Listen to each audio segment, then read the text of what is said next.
oh, you seen what Katt Williams said? I'm like, what'd he say? Like, you know. Did he say then something? I'm like, then they said, no, it was great. And I went and watched and I said, oh, okay, good. Let me breathe. Because I had only heard about everybody else that he didn't have anything nice to say about. So I was like, oh God, how the hell would I do? You know, but I'm glad because he's actually one of my favorite comedians too. Like his earlier stuff. Oh my God, I love Katt. I grew up on Katt Williams. That interview, you mentioned that interview. What did you think?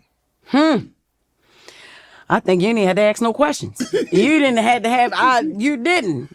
You didn't. But why they get mad at me though, Jess? I don't know why they got mad. They shouldn't have got mad at you. First of all, listen, Katt only do interviews when he got something to say. Yes. Right? Yes. It ain't like you called him and said, look, come up here, I got something.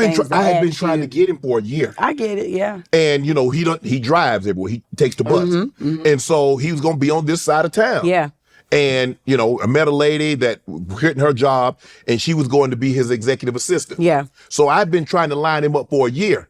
I talked to her one Friday. The following Friday, he's sitting on the couch. And so now, mind you, when he comes in, he's already on one. Yeah, that's what I'm saying. He's already, so I don't know why they got mad at you. I tell you one thing though.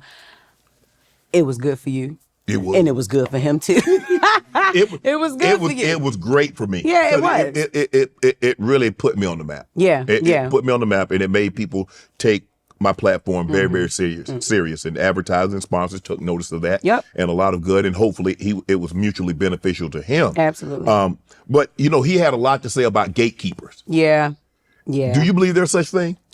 Yeah, I do. I do believe I believe it kicks in if a certain person don't like you. Maybe you said something to offend the friend of someone, or you offend a community of people or whatever. However it goes, yeah, there is always someone who makes that decision, or maybe a group of people that makes that decision whether or not to indulge in affairs with this person or business.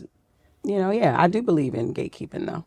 Where are you on joke stealing? Because Katt had a lot to say about joke stealing. He felt he said a joke, stole the joke, but he used a different apparatus. One guy used the caddy, the other guy used the spaceship. Some people say, bro, if it's that serious, write a new joke. If it was that easy for him to steal the joke wasn't that deep to begin with. Where is Jess Hilarious on joke stealing? Listen, I remember a time when I first started comedy, right? I'm telling you, I never studied the art of it. I didn't know. And I sat at a show, and there was this comedian from Baltimore, right? And she had a joke about squirting, right? I didn't like the way she told it.